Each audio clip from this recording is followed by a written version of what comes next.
जय श्री कृष्ण। आइए सुनते हैं महाभारत का दूसरा अध्याय कृपाचार्य तथा द्रोणाचार्य की कहानी। गौतम ऋषि के पुत्र का नाम शरद्वान था। उनका जन्म बाणों के साथ हुआ था। उन्हें वेदाभ्यास में जरा भी रुचि नहीं थी और धनुर्विद्या से उन्हें अत्यधिक लगाव था। वे धनुर्विद्या में इतने निपुण हो गए कि देवराज इंद्र उनसे भयभीत रहने लगे। इंद्र ने उन्हें साधना से दिगाने के लिए नामपदी नामक एक देव कन्या को उनके पास भेज दिया। उस देव कन्या के सौंदर्य के प्रभाव से कृप नामक बालक उत्पन्न हुआ और दूसरे भाग से कृपी नामक कन्या उत्पन्न हुई। कृप भी धनुर्विद्या में अपने पिता के समान ही पारंगत हुए। भीष्म जी ने इन्हीं कृप को पांडवों और कौरवों की शिक्षा दीक्षा के लिए नियुक्त किया और वे कृपाचार्य के नाम से विख्यात हुए। कृपाचार्य के द्वारा पांडवों तथा कौरवों की प्रारंभिक शिक्षा समाप्त होने के पश्चात अस्त्र शस्त्रों की विशेष शिक्षा के लिए भीष्म जी ने द्रोण नामक आचार्य को नियुक्त किया। द्रोण के साथ प्रसत नामक राजा के पुत्र द्रुपद भी शिक्षा प्राप्त कर रहे थे तथा दोनों में प्रगाढ़ मैत्री हो गई। उन्हीं दिनों परशुराम अपनी समस्त संपत्ति को ब्राह्मणों में दान करके महेंद्राचल पर्वत पर तप कर रहे थे। एक बार द्रोण उनके पास पहुँचे और उनसे दान देने का अनुरोध किया। इस पर परशुराम बोले, वत्स, तुम विलंब से आए हो। मैंने तो अपना सब कुछ पहले से ही ब्राह्मणों को दान में दे डाला है। अब मेरे पास केवल अस्त्र शस्त्र ही शेष बचे हैं। तुम चाहो तो उन्हें दान में ले सकते हो। द्रोण यही तो चाहते थे, अतः उन्होंने कहा, हे गुरुदेव, आपके अस्त्र शस्त्र प्राप्त करके मुझे अत्यधिक प्रसन्नता होगी, किंतु आपको मुझे इन अस्त्र शस्त्रों की शिक्षा दीक्षा देनी होगी तथा विधि विधान भी बताना होगा। इस प्रकार परशुराम के शिष्य बनकर द्रोण अस्त्र शस्त्रादि सहित समस्त विद्याओं के अभूतपूर्व ज्ञाता हो गए। शिक्षा प्राप्त करने के पश्चात द्रोण का विवाह कृपाचार्य की बहन कृपी के साथ हो गया।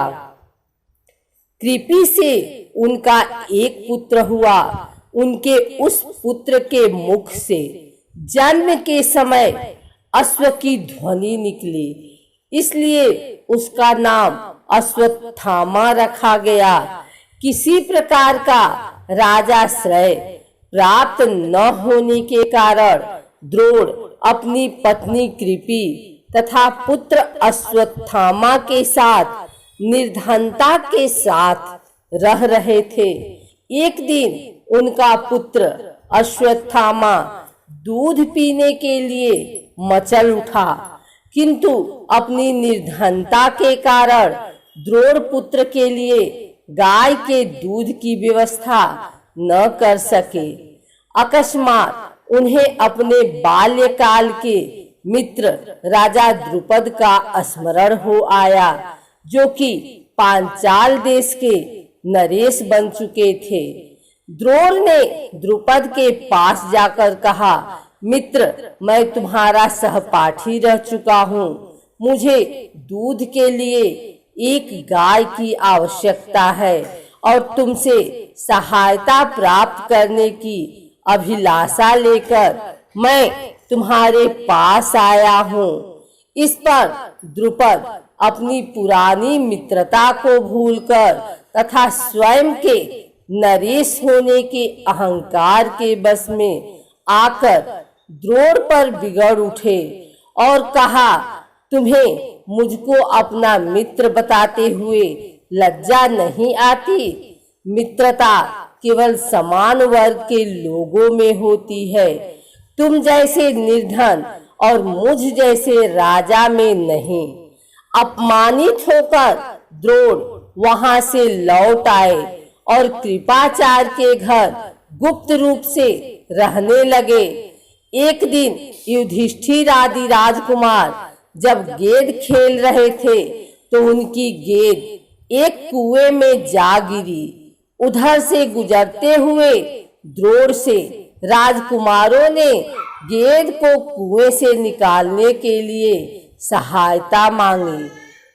द्रोण ने कहा, यदि तुम लोग मेरे तथा मेरे परिवार के लिए भोजन का प्रबंध करो तो मैं तुम्हारा गेंद निकाल दूंगा। युधिष्ठिर बोले, देव, यदि हमारे पितामह की अनुमति होगी तो आप सदा के लिए भोजन पा सकेंगे। द्रोणाचार्य ने तत्काल एक मुट्ठी सीख लेकर उसे मंत्र से अभिमंत्रित किया और एक सीख से गेंद को छेदा, फिर दूसरे सीख से गेंद में फंसे सीख को छेदा। इस प्रकार सीख से सीख को छेदते हुए गेंद को कुएं से निकाल दिया। इस अद्भुत प्रयोग के विषय में तथा द्रोण के समस्त विषयों में ज्ञात होने पर भीष्म पितामह ने उन्हें राजकुमारों के उच्च शिक्षा के लिए नियुक्त कर राजाश्रय में ले लिया और वे द्रोणाचार्य के नाम से विख्यात हुए। अगर आपको हमारी वीडियो अच्छी लगी हो तो इसे लाइक करें, कमेंट करें, शेयर करें और हमारे चैनल भक्ति गाथा को सब्सक्राइब करके बेल नोटिफिकेशन ऑल पर सेट कर लें ताकि आगे आने वाली वीडियो सबसे पहले आप तक पहुंच सके। धन्यवाद।